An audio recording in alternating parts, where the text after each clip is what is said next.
grow as a country. Okay. Thank you very much. It's a pleasure to have you once again. A good morning to the viewers.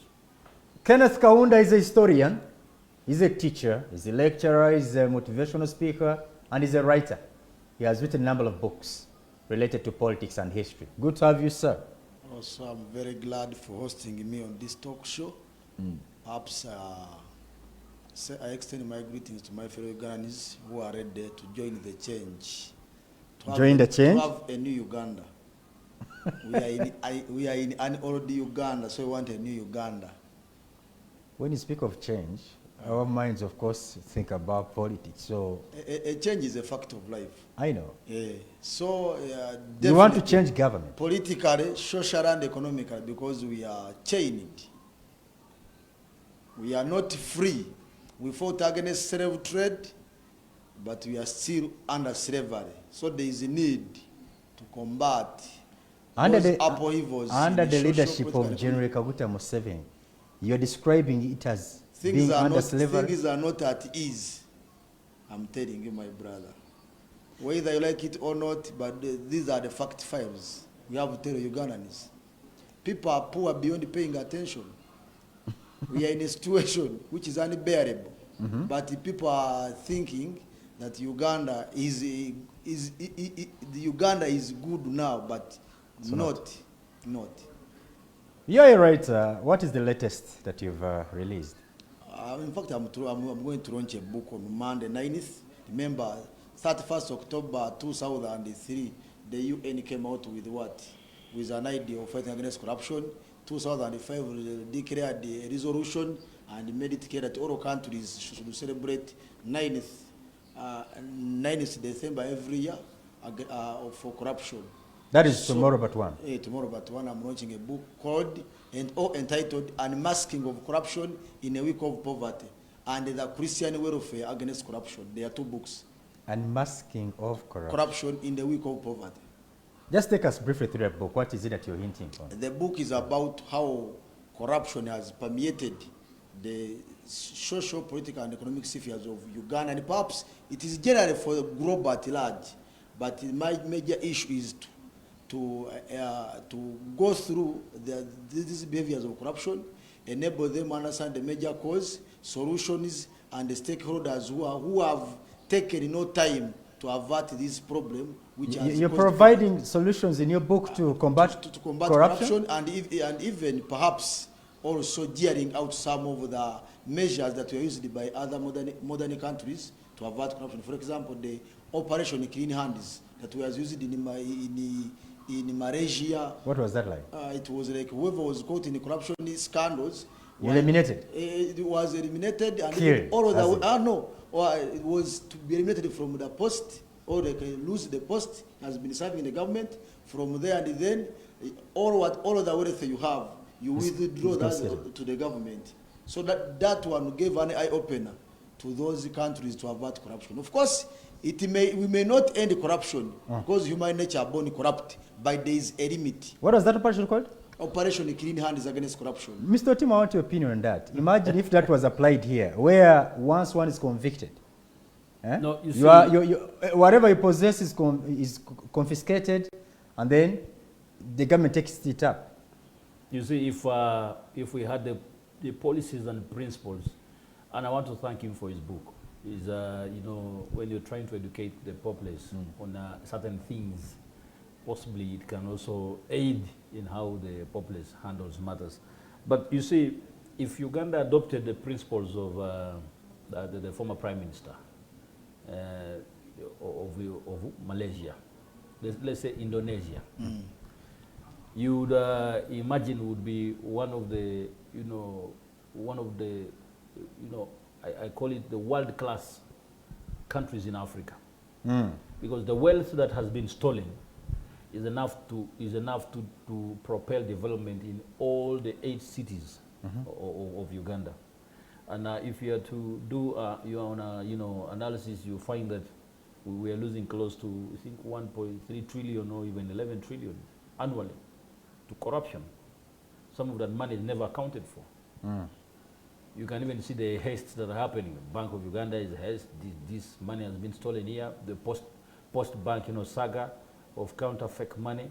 So whatever he has termed as, is it, what did you term? And masking corruption in the week of poverty. No, the one for the hands. Operation Clean Hands Against Yes. Corruption. Operation Clean, hands. The syndrome or, mechanism. Of course, you imagine that the country at times tends to withdraw from the vice of corruption.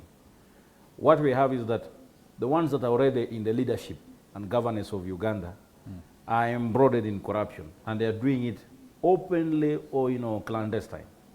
Now, the young ones who should be looking up to these top people as mentors and leaders are also adopting to the same vices. So how do you want to kill the corruption? Is by seeing how to eliminate it from within, from these top shots, is to involve an iron hand. Sometimes you have to close your hand, your eyes. Look at China. One of the businessmen, I think, bribed the former governor of their bank, and the man was executed. So some measurements, if you're a leader, you don't have to have, that sympathetic approach towards handling. Because you see, at the end of the day, it comes back to you. Does that mean that you are not impressed by the president's statement that he made some time back about the social, the idea that the IGG was bringing? No, you see, where he was like that go slow on this corrupt, because if you become hard on them, it means they'll be now taking money out of the country, investing somewhere else, which is going to have a huge impact on our economy. You see, that is very bad. It is even very bad that it comes from a leader of the caliber of the president. Because if to him, he might think that he's trying to shield or, trying to cover certain things from coming out. But of course, you see, these are things that are a long run. Whatever that is happening today has an effect on the future generation. And on your legacy as well. And on your legacy, yes. That's why now we are questioning his political will you can't come out openly and then try and shield the people that are painting a very bad, or tainting your image as a president. Say we should be very careful on the corrupt, because if we're not careful, then the wealth possible will be taken to another country. We have mechanisms of how to seize and freeze some of those assets. You are seeing what is happening in some of the other African countries. The former president Seko Mobutu of Congo, most of his assets were seized and given back to Congo, the government. We have leaders from Nigeria, we have leaders from Cameroon, whose property has been seized, and the assets are now nationalized. Burkina Faso. You see the captain, in a space of, I think, 3 or 4 years, or whatever, he has really managed to propel Burkina Faso to something. If we followed such trajectories, it means that would also be better. Yes, and we have what it takes. Yes, we have what it takes, because so we have. Why are we not doing it? We have visibly standing structures that should be able to forelook and see the things. Why are we not doing that, Mr. Tim? If IGG, no, I wanted to press more on on the IGG aspect, because you see, for the president to come out and then try and look like she's discrediting what the IGG had come up with, it's very bad. These are your workers. These are people who are trying to. They have cited there is a problem somewhere. We have lots of money that is going through the back door, and if we're to seal that back door, then possibly this money can be used to the advantage of, propelling, rather boost the economy. Now, the concepts are there. I can't refute that we have not done so as a country. When you're to look at the arrests that have been made, we had the pension scheme scandal, the ones who stole the pension from public service. We had the bicycle, for LOC1 scandals. We had even PDM, the loss of the NSSF, NSSF scandal, the Mangalo issue. You see all that. Then we have the Iron Sheet saga. We had the Iron Sheet saga. Now, the Iron Sheet saga, of course, the people that were part of that, the ones that initiated this distribution and so on, they're still part of cabinet, were rather, axed out of government. No way. And The biggest number of them are still working. yeah, but of course you see the main one that was responsible for that docket was removed. But of course you leave this one. But what about the culprits? Yes, the other culprits are are still on board. Holding their positions. So whatever my brother is trying to raise, that you see, if there are mechanisms we can borrow to try and streamline on corruption, then possibly we gladly receive, because corruption at foremost is one of the the root causes of underperformance and underdevelopment. Indeed. Whatever money that is meant for a particular program or project and is diverted, of course, you not achieve it, and the effect will be felt on the citizens who are paying the taxes. By the way, Mr. Mong, Yes.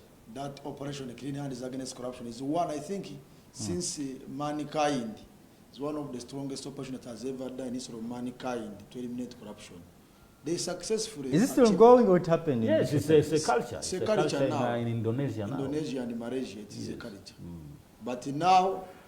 Why do you think that we're hesitant to introduce such policies? And the problem is, for example, the IGG came out with those ideologies, but were undermined by the president. What do you think would take place then? There and then, after such ideologies had been undermined? The problem is we have... And I'm wondering, why the president? First of all, he knows the essence of the existence of the office of the IGG.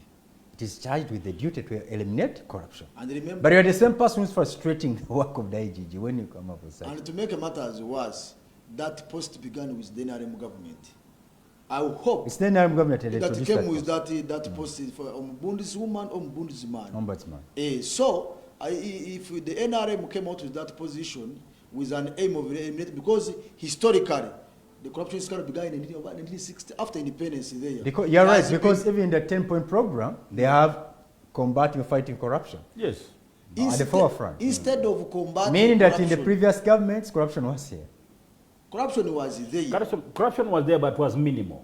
It's not what we're experiencing. That if you have to put it in percentages, possibly it's like 75% or something. In fact, it's 80%. The money which is taken, which is swindled in the government, is more important to develop more than even 80 cities. Like you were saying. So now the problem is the people who are responsible in different offices have to work hand in hand with IGG's office.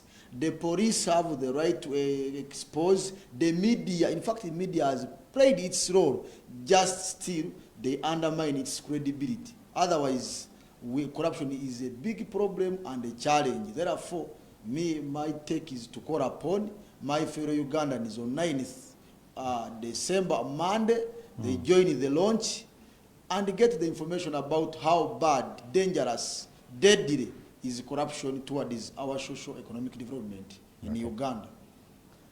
Mr. Tim. Yes. Finally, let us start with Dr. Kizza Besigye. The man, I know you are privy to some information that I'm not to, given your closeness to some people who are, charged with security of this country. I want you to discuss it from the start, from its genesis. Dr. Kizza Besigye, alongside his friend Hajo Bedutale, their abduction in Nairobi, then extradition, and then prosecution. As we speak right now, they are still in jail, charged with illegal possession of guns, plus other things, plus other counts. Martha Karua trying to come and join his legal team. Right now, she is still denied, a license. Take it up. What is it that you, as an analyst, you are reading into this? Do you think the state, is back at its games? And let me justify what I just called games. Remember the Chagulan Center guns. Remember Best is not the first time he's been charged with such, cases, And now here they're telling us how he possessed a gun. Does it make sense that somebody went to Entebbe with a gun on his waist, landed at Jomo Kenyatta with a gun in his waist, checked into a hotel with guns? Discuss the whole thing. Thank you very much. You see, issues of political conflicts within the within Uganda have not started today. we have always experienced that such started from the times that Uganda got independence. We had the Obote effect together with Idi Amin. When information landed on Obote that Idi Amin had some, heap or rather consignment of guns in Karamoja sub-region, and you remember how, I think you recall how that happened. And then when you come down, stretching towards the Obote 2, you will again hear stories of Obote getting intelligence that the current president, had already a crew in Greater Luwero and the sides of Western Uganda, and we're preparing to launch also with I think 27 guns or something. So that norm or rather ideology of some of these leaders trying to front the ideas of guns. Of course, you see, a country like Uganda, you cannot have possession of firearms without authorization from the security forces. Particularly the police, I think. Yeah, police, yes.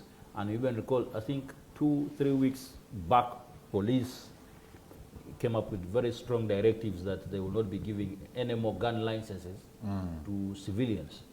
So for Besigye, Dr. Kiza Besigye, you recall there was a time when media was awash with his disappearance. So he's not around. Why in Nairobi? Seen, but of course he has probably had gone for a vacation or he had gone for a business trip. And information comes that Dr. Kiza Besigye has been arrested from Nairobi on allegations of possession of guns or other pistol. Of course, if you have to look at a person like Dr. Kiza or Dr. Besigye, you find he's been a soldier. And I think in 1 or 2 rallies that I have witnessed, probably in Teso, he has always moved the firearm. He has? Yes, he has a firearm. He has always moved the firearm, a pistol. You're sure about that? I saw it with These my rallies? own, I saw it with my own eyes, and that was 2011 or something. Because the wife says, that's when Bianyima, that the man last held a gun in the early 2000s or late 90s. If you're holding a gun and you're in active service, of course, that is different. From you, who's an individual, and of course, you should be having something for your own protection. But if the wife tells us that it's been long since he held a gun. Since he held a gun, of course, you see, Dr. Kiza Besigye doesn't have any threats. He's always under international watch. Anywhere he goes, the international community is watching him. Equally, the wife is one of those big shots. So how did he get in that Oxford. gun? Was it in his waist? So, yes. Now I need to know. Did he like it draw was it just a small somewhere? pouch. I was not trailing, but I was just attending one of the rallies. Was near my place in Kumi district, and I saw it. It was some time back. So it was exposed that everybody could see? No. I think it was trying to raise and the court, but it was some time back. Not recent, You know why I'm insisting on asking so many questions about that? Because the wife, Winnie Byanyima, told the nation that it's been long since the husband held a gun. Yeah, but you can even see a scenario where our man, the principal of NUP, was accused some time ago, and the wife came and said that the man had never held a gun. We saw pictures where he was practicing to shoot those. So bad. Some of these things, of course, you see, anyone comes up with information. But to be precise, Dr. Kiza Besigye served in the army and is a soldier. He was a doctor to the current president, and he understands these things. He was a political commissar in I think in the NRM, and even one of the senior leaders in UPDF. So that shows you the type of person. Chief of Staff? Yes, that shows you the type of person Dr. Kiza Besigye is. And then there are also some audios. I don't know if they are artificial, generated, or they are the exact ones of Dr. Kiza Besigye having a chat or discussion with some, Europeans about, helicopters, guns, and so on. So everybody talked about. Romshana posted it on his one of his pages. A video? No, it was just a video, but with the audio. you know, attached to it. So some people discredited that and said, no, you see, we can't believe such nonsense. But what are we trying to look at here? You see, for any individual that feels threatened in a particular country and seeks solace in another country, possibly because of one or two things, there are always international laws that bind you. There is an international convention on civils and then political parties that gives you as an individual leverage to either, if you feel threatened in a particular country, you can seek solace in another country. So for this one, Dr. Kizza Besigye is said to have gone on a business trip. And for the Kenyan authorities to arrest him and then deport him back here and then is handed over to court-martial, I am trying to gauge what criteria that was used. I think Dr. Kizza Besigye is now retired. It should be a civil matter of Uganda against and the court already pronounced itself on that matter. But then allegations that are posted on Kizza Besigye should be possession of firearms, of course, which is kind of a security thing, and then also possibly, I think they want to see how to attach treason charges again on him. So for that matter, and then for the lawyer from Kenya coming on board and then trying to... Martha Karua. Yes, being the lead lawyer, and then you see the frustration she's already receiving from government. It shows you the bureaucracy we have as a country.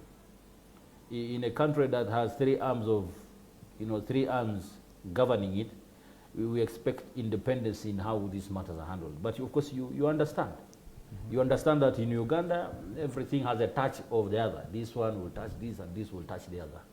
So, since it's going to appear on the 10th, I think, December, 10th December, we also want to know, because there was really no preemptive discussion that went on, rather to know why they are holding him or what charges have been leveled on him. But as of now, I think I think they're considering the statement is that he's in safe custody. Because when you are when you're in the hands of this the jail and so on, they always say you're in safe custody. That has also happened to us before, where we are just having our political gatherings and trying to see how we can also go to the people. We picked and said we're in safe custody. The accusations were also the same thing that we're hearing: possession of guns, possibly there are guns here. There's Plan B. This man raised some information on social media, and it was concerning the neighboring country. I think you recall. Yes. So we expect that, but of course, you see the issues of Dr. Kizza Besigye and government have always been on and off. At times when he has backed down, and then he resurfaces, you find government wants to suppress him and compress him. Okay. You saw the incidents that happened in Kisumu when they arrested and detained those the 36? The 36 delegates of FDC that had gone for, I think, a conference or something. Oh, Tim, now that you mentioned that one, yes, try to connect the dots. 36 arrested in Kisumu. Just a few months later, yesterday is also nabbed. Could it be that the PFF, talk about that new political formation, Besigye and the team, would they be cooking something from the neighboring Kenya? Yes, you expect anything to be on fire when you see certain party members trying to go and strategize and then build up concepts on how to partake on in the next general election. And of course, arresting those 36 delegates in Kenya, and then Dr. Kizza Besigye, you'll find that possibly there is already a camp or there's already a unit in Kenya that has been trying to do most of this. And of course, you see, the way money can also be passed into the country is through such mechanisms. The Ugandan system is very tight. And the monies that are reflected in our accounts should be showing us the source of that money and where it is coming from. So in order for you to have these discussions in a neighborhood, it will be for you possibly to have that peace and that ambience to handle matters comprehensively. Okay. Yes. Mr. Kaunda Kenneth, Yes, sir. this is a man who first whispered into my ear when we were somewhere that, do you know that Bessie is missing? He said to have been missing. Remember when he told me that? I was like, so? after said to have been missing, and now, after just a few days, he said to have been brought back into the country by security operatives. That's how he ends up in court, and then subsequently in jail. What was your reaction to all these events that followed each other? The first thing may be, because when we look at it, we talk about diplomacy, how countries work with each other, I think they mismanaged the affairs of Besigye. Because how can, if Dr. Kanokiza Besigye went out of the country in good procedures and passed through the airport, then one of the things you have to look at is that maybe the UPDF and the SFC, which claims to be the strongest force, they are weak. Because where did Kanokiza Besigye, how did he manage to maneuver with the guns out of the country? So the first thing was to arrest whoever, soldier or a member of NSFC that was on the airport. That was one thing. Two, we have an ambassador in Kenya who is the representative of Ugandans within Kenya. Did they follow those steps? So meaning that Kenya also is dancing on the tunes of Museveni. President Museveni. Yeah, because that is undermining diplomacy. Negotiation is and mutual understandings between a country, one country and another. Because they had to first go into the office of the ambassador of Uganda. They go all of the whatever. Because the man was just taken without the prior information. In fact, news saturated more when the message had been brought in Uganda. So that one also they have to look into that. Then what I think is that President Yoweri Kaguta Museveni is a guerrilla fighter, whom you cannot detect his future plans. One, there is being that Kenya has got a number of supporters of change in Uganda. Of course, you have been seeing what has been taking place in Africa. Whenever there is a riot here, Kenya has a big influence. Yes, there's a time when they wrote even the post Museveni must go. So they are together with Ugandans for change. So if Besigye makes a camp in Kenya, what comes into the ears of Museveni? But you're forgetting one thing. Yes. William Ruto. Yes. The current president of Kenya. They are friends with President Museveni. In fact, he's a student of Museveni. Okay. In politics. I don't know about that. But meaning that even if the opposition was trying to plan something to hurt this government, they couldn't plan it in Kenya because the other one is friends with this one. And now the issue is Besigye went in a scenario of launching a book. So that one is what we knew, launching of a book, and what the claims of Martha Karua. That's what she said. So if the other plans, still they had to sit and see what could come out. But the issue is, whenever we are going into elections, their jargon is made by the incumbent regime to create fear and panic to the populace. So if Kanokiza Besigye was once a soldier, despite his retirement, he's taken like that. So what of a civilian now? So after, these are measures of power consolidation used by most of the African leaders to entrench themselves in power. In fact, to entrench themselves in power and even create fear and panic to the fierce ones. Because now if once a man who was a soldier is handled like this, what do you expect from a real civilian who has never got even 1 day training? I know you're close to Besigye. You've met him a number of times. I don't know whether he's an admirer or supporter. There I don't know. I'm not his supporter.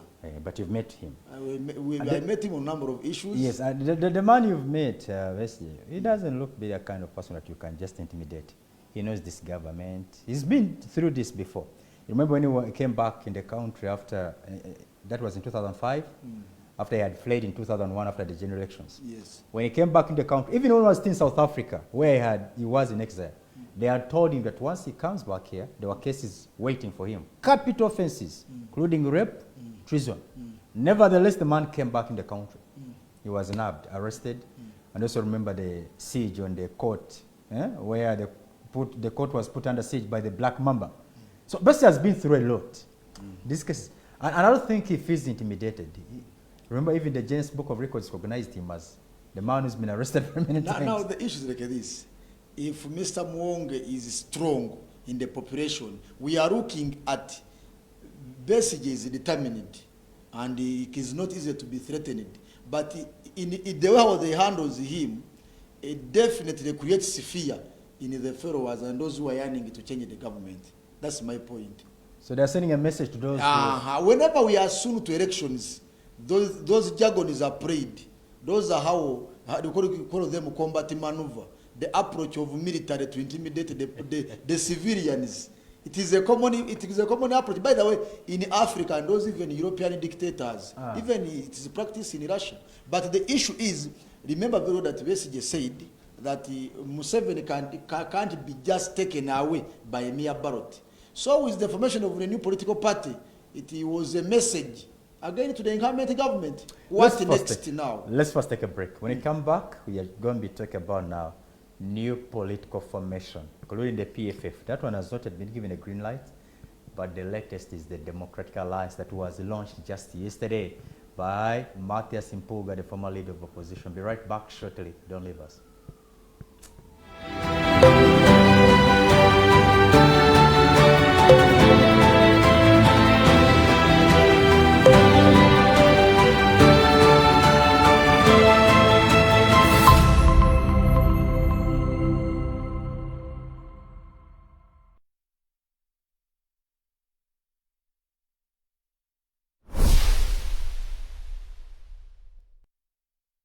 Discover delicacy at Cafe 2, your all-in-one destination. Whether it's the perfect cup of coffee or a satisfying meal, we got you covered. Indulge your cravings with our mouth-watering pilau, savoury katogo, crispy chips, and tender chicken. Explore a world of cocktails and fresh juices for a truly special treat. Planning an event? Choose Cafe 2 for top-notch outside catering services. Benefit from ample parking, stay connected with Wi-Fi, and catch your favorite matches on DSTV. Cafe 2 offers food deliveries in and around Kampala. Hosting a conference, our center accommodates up to 1,000 people. Need a boardroom for a party or corporate meeting? We've got just the spot for you. We offer a free venue for birthdays and baby showers, providing complimentary photography. For those aspiring to become professional baristas, our barista school awaits you. Visit us at Albany Center, Level 2 on Ginger Road. Cafe 2, where every occasion becomes a memorable experience.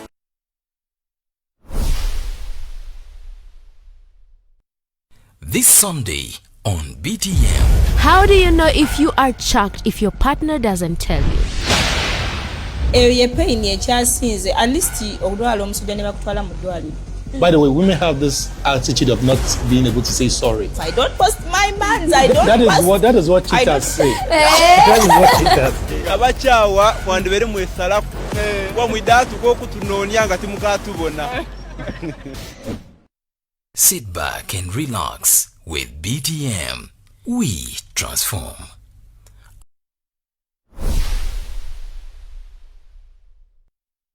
What shall I say unto the Lord? Greetings, my friend. My name is Apostle Frank Butai. I want to take this opportunity to thank you so much for being part of what we are doing.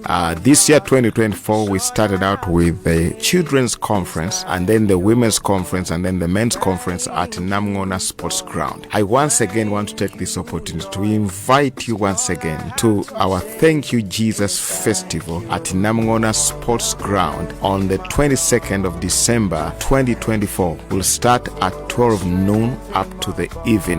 This day will be a day to celebrate, to thank God for what He has done for us and through us the year 2024. We will also be receiving the prophetic word for 2025.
So much for staying with us. You're still watching The Dialogue. Edrisa Monge is my name, and we're coming to you live from Kampala Road here on Toban Center, where we are based. I have my panelists here. On my immediate left is Mr. Kaunda Kenneth. He is a history teacher. He's also a writer. He has written a number of books. We are anxious waiting for the latest one, Unmasking Corruption. And the week of what? In the week of poverty and the Christian faith against corruption. Why There are bring in two the books. Christian faith? The Christians have, by the religious leaders, Yes. the Muslims, the Catholics, the Protestants, and others, if they combine their effort in their places of temples, they can preach against and condemn corruption. But they are I'll bring them to your book. Are you condemning them for not doing enough, or you are praising them? calling their efforts towards the end of corruption. So, in other words, you're trying to say that They have been reluctant. corruption in the... Okay. So, so condemning the Christian church for being silent on corruption. Yeah, They have not done enough. yeah. You realize that we've had a minister in this country for ethics and integrity who was also a religious leader, a father. But very quiet. I think it's Lukodo. Local father. Very silent. The man died. In fact, he was there, but a honirulia. In any politics, there's a term called honirulia. Being given a post, but you are unable to fit and come out with ideas that are important. But what do you expect the church to do? Because I've heard President Museveni a number of times telling religious leaders to stay in their mosques and their churches, to leave politics. And now the religious leaders will be paramount in the politics of the country in case things have turned to the worst. Have you seen And that? now the corruption scandals in the country. How can you tell me that the country, the Post Bank had counterfeit money? And which type of a government are we living in? And what next? If the government, if Yoweri Kaguta Museveni and his 26 gunmen went to the bush war, and he was the pillar to make it the 27 gunmen, they went in war to fight, to rescue the country and change social, political, and economic spheres of the country. Is corruption good now? Are we praising the corruption? As a historian and a writer, yes. that is a researcher. Do you believe that story, that they were 27? They were 27. You believe that? Yeah. You had something to say, Mr. T. No, I was just trying to also put across a message based on what we're saying about religion. You see, there is a very important part that religion plays in combating, bad governance and then corruption. Look at what happened to Kenya, the recent, scenario. After, I think, when they were installing the new bishop in one of those areas in Nairobi, Uhuru Kenyatta was there, Ruto was there, the former president, the former deputy president, Rigathi was there. And then what happens? Kenyatta has a very cordial relation with the new bishop and hands in his own package. I don't know how much. So when Sakaja, I think, was the governor, together with the president, giving their donations and so on, I think the next day or so, the church wrote a letter giving back the donations or whatever that had been given to the church back to them and said, we don't want to be part of this money because we don't believe this money is coming in the right From a way. clean source. It's coming from a clean source. So you see, the church keenly plays direct or indirect part. It has a very strong impact. But in Uganda's context, In Mr. Uganda, any religious leader you have seen, sorry to say this, I'm an Anglican. So any religious leader you have seen greeting the president, and then you see those khaki things flying. I've seen them. They always put on the side this way, and they greet with the right hand. And I was strongly, of course, you see, when you're in church, they will always condemn. But publicly and openly, they will always keep. But they only condemn in the church or in the mosque in the absence of that politician. But when that politician comes in, they even give them a front bench. I've seen one religious leader from the Sheikh, from my faith. I was so much angered by his statement. When he sat in the president's car. And then afterwards, Jonas asked him that how did he feel when you sat with the president, when you shared the car with the president? The guy was like, I felt like I was in Jannah. Jannah is heaven to us. And I felt so insulted. No, Imagine that kind of excitement. That one, we call it rural excitement. So such a person, do you expect them to condemn the government even where they go wrong? Of course, no. They will never come to condemn the government. But there are some who can hear and take part, despite of others being circumference. But maybe we should also be lenient with these people because they've also been kind of scared. When the president says that you religious leaders stay out of politics, I don't take that lightly. Maybe it's a threat to these people, and so they are like, okay. By them, Mr. Mwonge. And in a country which has the history of people like the Janan Lumus, if the president warned you, please, cautioned you to start with politics, then you have to hit his call. But Mr. Mwonge, the issue is, you see, just because these writers and scholars jargon us aside, but when you look at the beginning of regionalist influence was to weaken and create fear, morally upright people who are so lenient to the ruling regime. We look at the aim, for example, the Catholic Church in the Roman Empire. It did its best to weaken those who were against who were against the government. So from there and then, the region is used as a tool. One, creating people who are morally upright. That's one.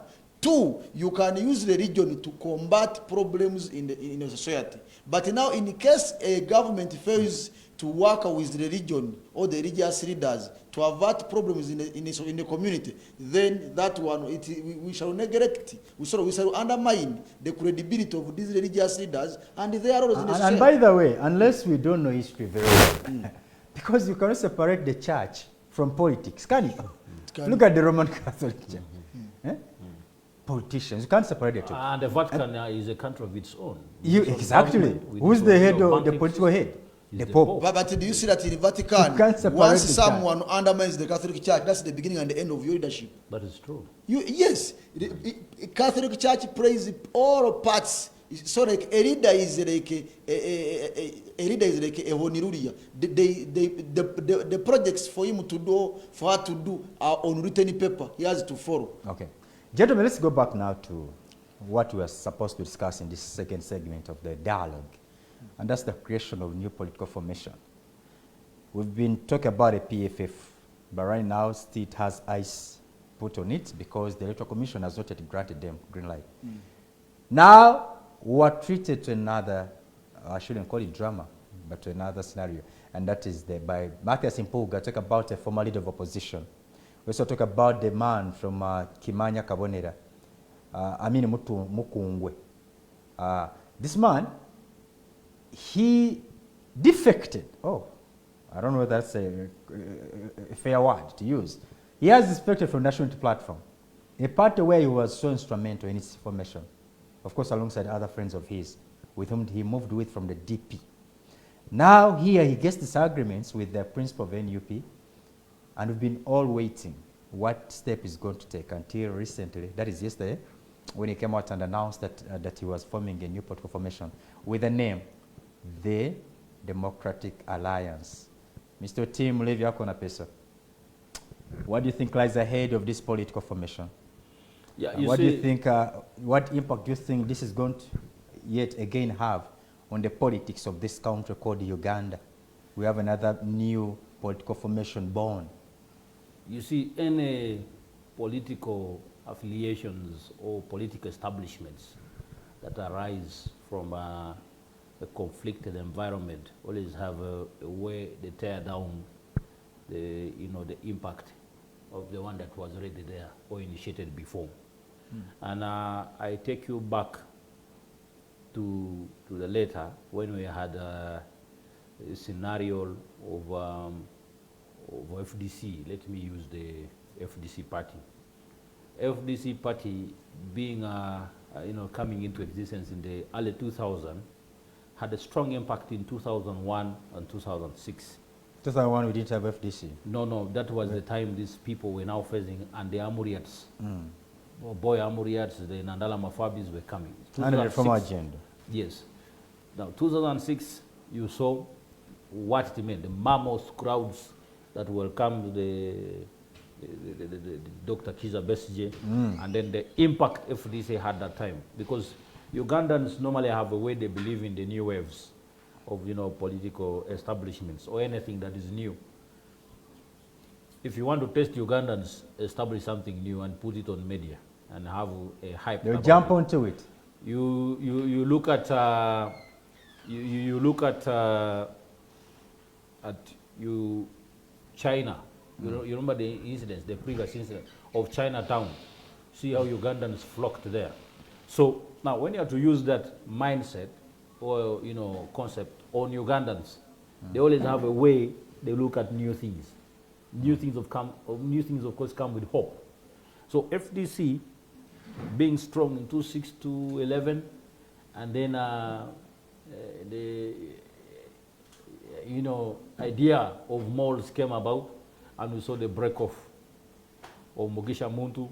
We also saw the break off of the Katonga function, that now is becoming, I think, the PEFF, and of course that tells you the type of politics we have in Uganda. That at the top leadership, there's always disagreements. It seems people go for this with a self-motive, that it should be me. Now, in Noop, we had the same, scenario. Syndrome. Chagulanyi comes, and then the Mukakus were also part of it. Mukakus, and then they were its initiators. Yeah, they were initiators together with Impuga. Impuga had broken off from DP. You see, DP has always been playing the DP block. The DP block. Then have the Kabaka Yeka, that's the YK. You see, they have also been having their own politics. UID, there's no Kabaka Yeka. You know me, I don't. Very sorry for that. But I'm just telling you the kind of disagreements that have been there in this political party, affiliations. And then now, with the new emergence of the Democratic, Alliance, of course, you expect that these are people that were one, and their main focus was Buganda region. Main focus was Buganda region. That's where the strength of NUP, NUP. Now, for the Democratic Alliance being established, the main principle of the Democratic Alliance is from the Greater Massacre. First of all, there's going to be division here. Just like what happened with the FDC, Alliance, and so on, a fraction breaking, and then you're seeing the ones that come from Kasese and so on are solely absorbed into ANT. You know, the little fraction of people from Busoga and so on who are also part of ANT. Now, for NUP, it's a young party. Barely, I think, 5 years old, or rather, let's say, within that time. And they have been very formidable in trying to streamline governance and leadership of this country. That even at one point, we nearly saw Chagulanyi give the current president, His Excellency, a run for the votes. They're getting, I think, 3-point-something million votes. That shows you the impact NUP had, preferably with the young generation. Now, with the break-off of Democratic Alliance, yesterday I was seeing the reactions of most of the people that have been in the same, in the same camp or cycle, is that it's not going to be something that is easy, because one, those that have already been shown the back door indirectly by NUP have contemplated on joining the Democratic Alliance, and they're the ones who pushed Honorable Mpuga. And that's why I'm asking what impact this is going to have on UP now. Course, if we have the Democratic Alliance, have a chunk of the NUP. That's what I'm trying to say, with reference to the other political party, that a function of NUP, formidable people, breaking off and joining Democratic Alliance, of course, is going to be a very strong, negative impulse on NUP. NRM currently might not be focusing on the central region votes, or rather they have a minimal, rather input. Theirs is what is outside. What is outside our, what is outside the central, the eastern, northern, and then you have Western Uganda. That is where NRM focuses. Now with FDC also, of course, you know, the main FDC that has now been controlled by Power and then Honorable Nandala Mafabi, because you know their stretch has always been Busoga towards Eastern Uganda. So the impact of this current establishment is going to be based within the central region. That is where the impact is going to be felt. There's going to be a rift here, and possibly the other man also has his own, you know, combatants that are ready to go on the ground. Yesterday I was seeing this young alien skin being fronted the other side. He has his own people, and they have also been having conflicts with Chagulanyi. So now that you see what is happening. Now that you mentioned it, you see what is happening with the politics of, the country. Why would he bring an artist? You know, who is believed not to be friends with the principal of the NUP? But it shows you, in the speech of Honorable Mpuga, you heard what he said. He was like? His main focus, if you are to summarize his speech, it was based on blames and the excuses, and then indirectly being excluded from what they stood for, and the word of the principle of NUP. When Honorable Mpuga was removed from that position, it is what brought issues. And that's why you're seeing there's a fraction. There are two fractions now. So it takes me back to the statement you just made there, that it's either me or it doesn't exist at all. Or doesn't exist. That is it. Kaunda Kenneth. Yes. You know, all these people are close to them. You met Mpuga, you know. Now he forms a new political formation. What impact is it likely to have, one, on NUP? Here, Mr. Tim tells us that the two political parties find themselves having their center of gravity in Central Region. Central Region. What impact is it likely to have on the NUP formation?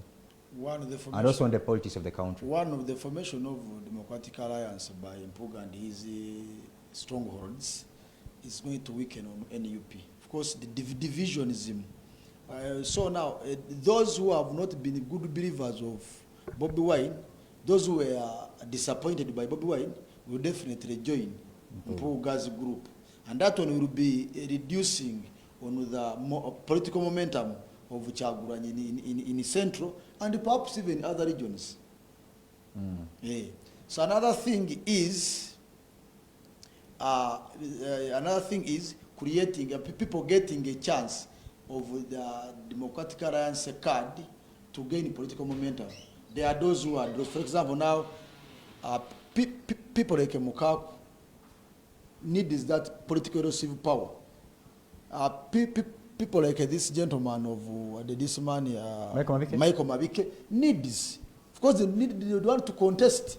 So with that momentum, it can enable them to remember very well how Chagulanyi rescued Abedi Bwana. In fact, Abedi Bwana could not be among the person who could talk even anything bad about rescued him, how do you mean? Because he contested for presidents for many times. Had he gone even reached, those were among the but people. No, this is different. Standing for MP and for presidency, and they are different. Very well.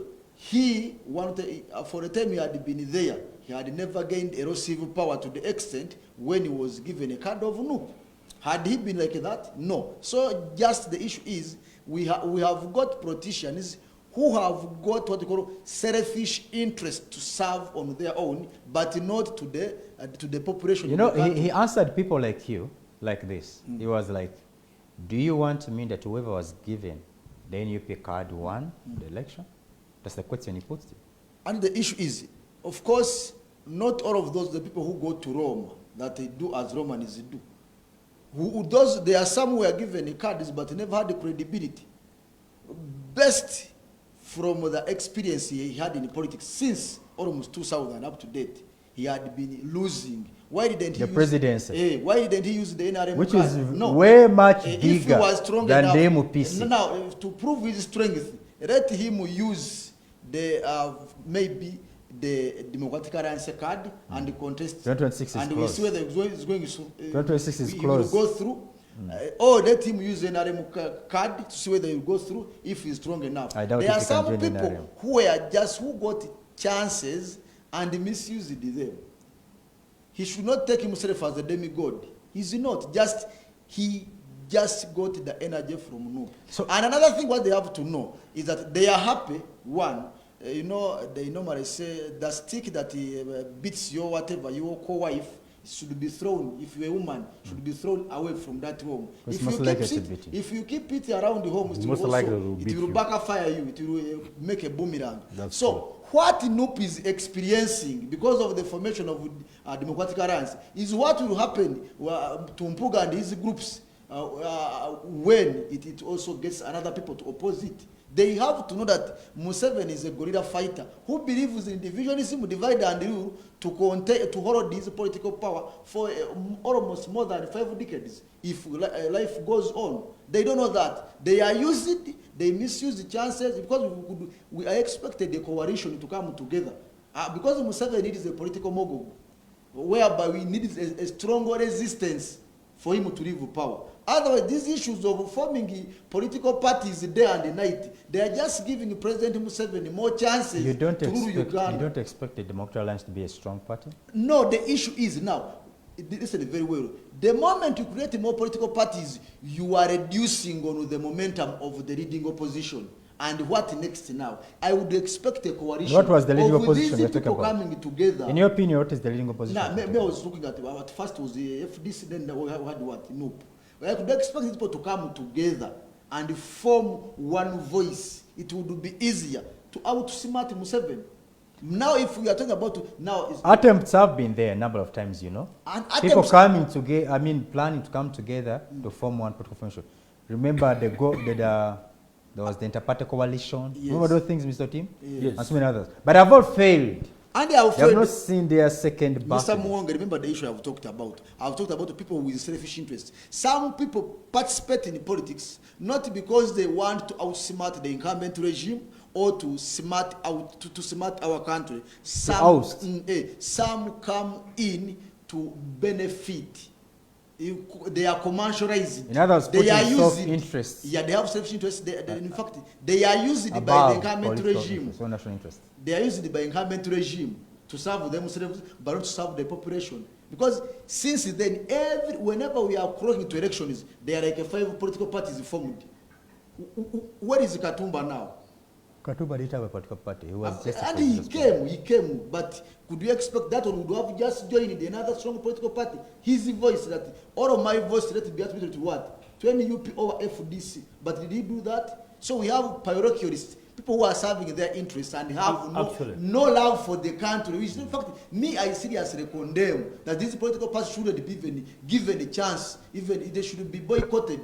We go with one political party and we see what next. Mr. Tim, you say? Actually, you see, if you really want to... But remember, just a second, to guide you, it's a constitutional right for anyone to form a political formation. It's a constitutional right. But it is a constitutional right. The issue is, my brother, I normally still go back to the history.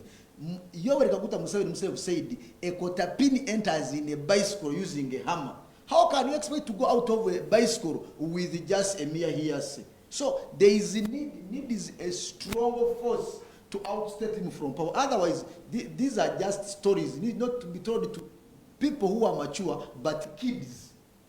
Mr. Tim.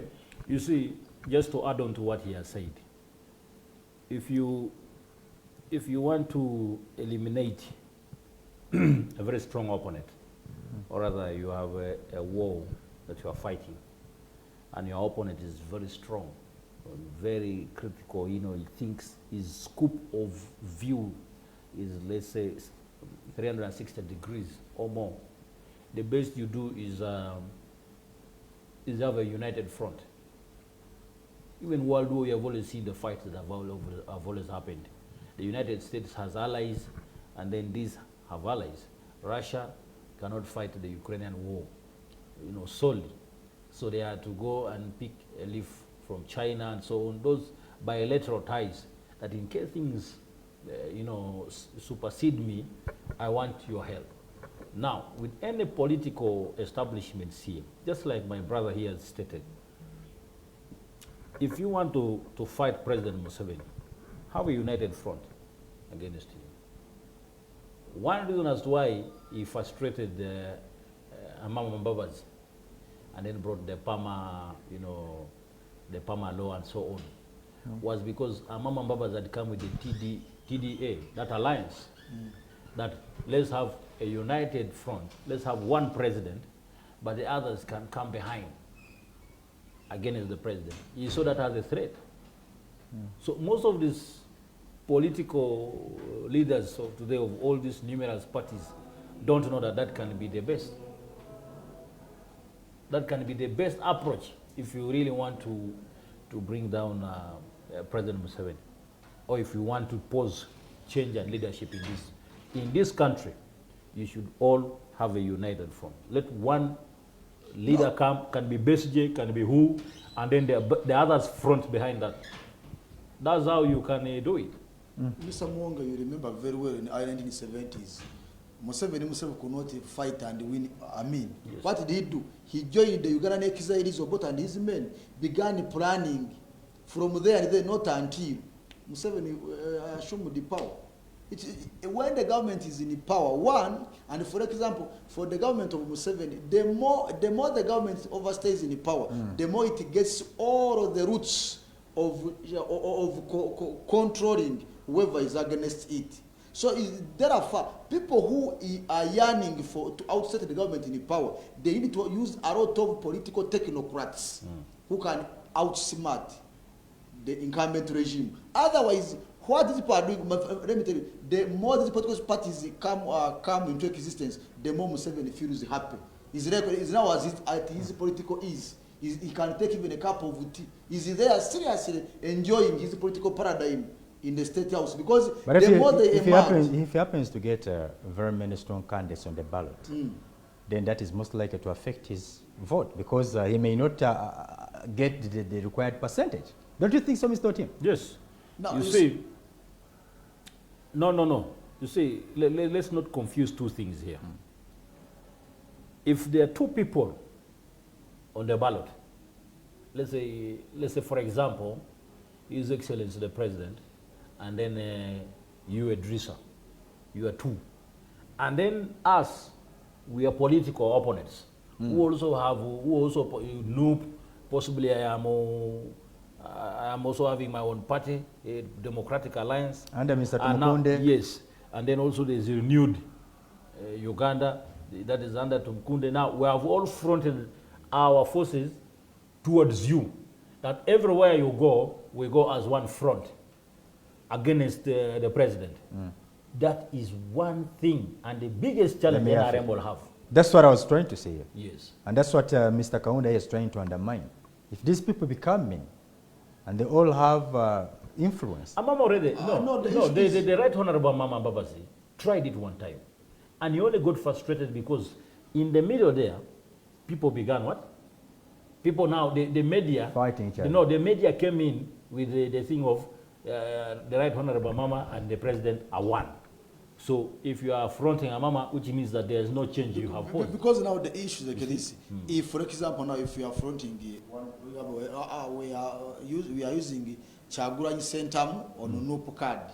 Mwanga, you have your supporters. When you are moving on, you say, me, all of my votes are going to give you are preparing to give me, let it be given to Chaguranyi Centam. Even me, the same thing, even him. That one will bring a very big what? Will attract number of voters on our side, and it will stab the chest in the what? Of the incumbent. Another thing, if you are men and you're working together, one, others are sit on the technical part, see, what can we do? You know, during the election, is incumbent government that has a lot of alternatives and chances to take over power. Do you know why?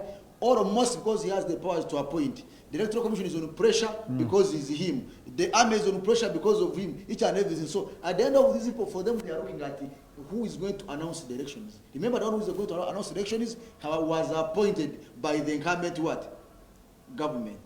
So all of those things at the end of it all, you will find when they are favoring the incumbent government to still continue with the power of the country. So me, I would think of if we are to remove Yoweri Kaguta Museveni, this is not just a mere story, it needs a effort, a united effort of all Ugandans against him. You're part of those who want to remove President Museveni. The issue is I'm a political analyst. I'm giving them because now it is now becoming, we are disgusted with the approaches. Our viewers already know where you fall now. No, the issue is, you're part of those me, ones. I credit what the government has done. If it is good, I credit. And also I discredit when it has not done something good. I've talked about corruption, which it is disgusted. Let's take a short break. We are going to come back in the third segment of the dialogue. Don't go.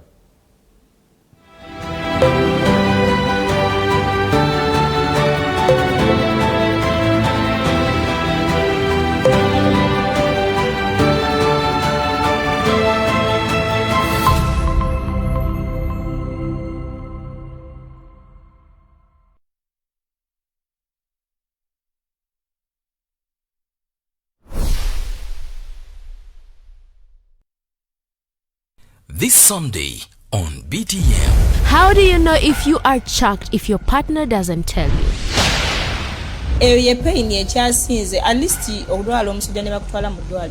By the way, women have this attitude of not being able to say sorry. I don't post my mans. I don't that is what cheaters say. That is what cheaters say. Abachawa kwandibere mwesala kwa mwidatu ko kutunonya ngati mukatubona.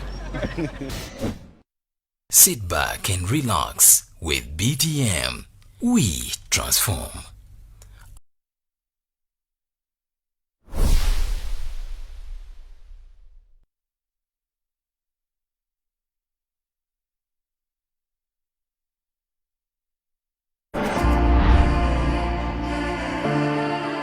Hello. Nice to see you again. Nice to see you too. I'm called Purio Samuel Keith from Chirika. Yeah. What do you do besides that? I'm a teacher. You're a teacher? Yeah. What do you teach? Mathematics. 80 divided by 2. Not here. This business for music, not for class. Okay. Yeah. So you're singing an original composition? No. It's for Radio Mose. Okay. Yep. Okay.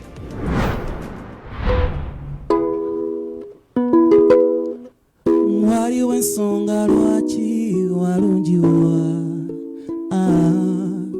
ensonga gyemmanye eryemu Mukama gye yakutondera nyabo njogera bingi nnyo naye nga tonyanukula baby kati mukwano mbuulira manye nawangula kubanga nnumwa notulo sifuna nkabalwa kuba mu maziga mulimu ekitawera wano kubanga nnumwa notulo sifuna nkabalwa kuba mu maziga mu mutima mulimu ekitawera iye ngamba nti wendi nawe bwoli ngamba nti wendi nawe bwolieyo ngamba nti wendi nawe bwoli ngamba nti wendi nawe bwolieyo.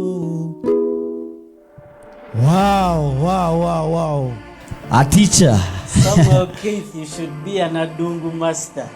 My God.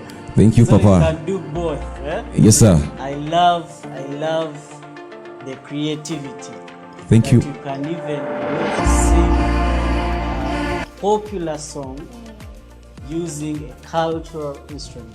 Yes, sir. Yes, I love it. It sound good. Yes. Also, Thank I love you. your speaking voice, by the way. Thank you, Mama. Yeah. Yes. And I think you sing exactly like you speak. So, I'm gonna give you a 7. No, I'm gonna give you an 8 because you're a master at this instrument and your voice is also there. I'll give you an 8 too. Thank you. Yes. Let's wait to see you in the next round. Thank you.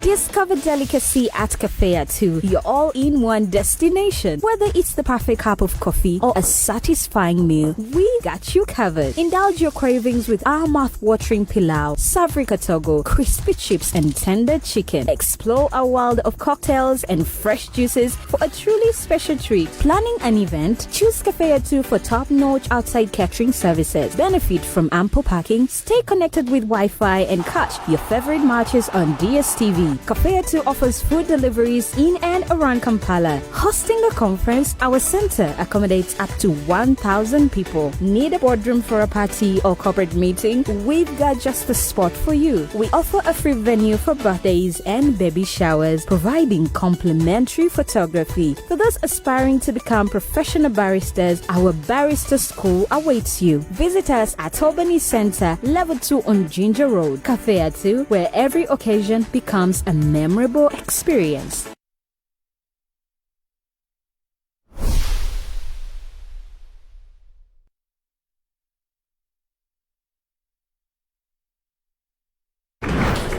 Amanya go bakuyitani? Nze Joylati. Joylati. Joylati ovuddewa? Mvudde Kanaaba. Kanaaba kiri luddawa? Kyebusabala. Ku Kyebusabala. Bana ene Busabala mufunye candidate owokubiri kakati. Soko mbulire Joy. Olunaku olwaleero ogenda kuba okuba style ki wogenda ku stage kubanga muli bangi toli wekka. Style nyingi naye yange simanyi na kumanya. Gujja kuggwa gwe kyoba omanyi. Gulina okuggwa kwagala butayagala.